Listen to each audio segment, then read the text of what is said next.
কামের সময় কামের সময় বদনা গেল পড়িয়া হাগা আইছে আমার কাটো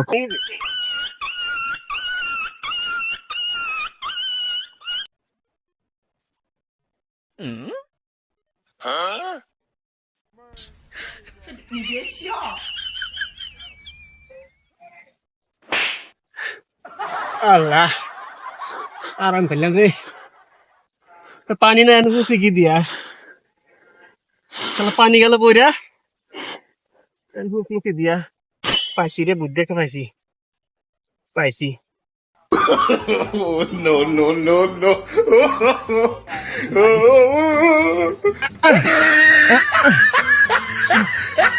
তাহলে তুমি এটা কি করলা? এই কি করছি তুমি কাম হাই দিয়া এখানে আনলে গোস্তাছো, আমি সবই দেখছি। কয়ে দু পুরা গ্রামের মানুষের কাছে কইছি কইছি হ্যাঁ হাঁকবে ছিলাম ওই যে আসার পরে বদনা পানি পড়ে গেছে আমি কি করবো পরিষ্কার তো লাগবো কামটা করলা কি? পরিষ্কার হওয়া লাগবো না বাবা কার কাছে কইস না বাবা কার কাছে কইস না এ কামার করো না। কার কাছে কইস না পানি পড়ে গেছিল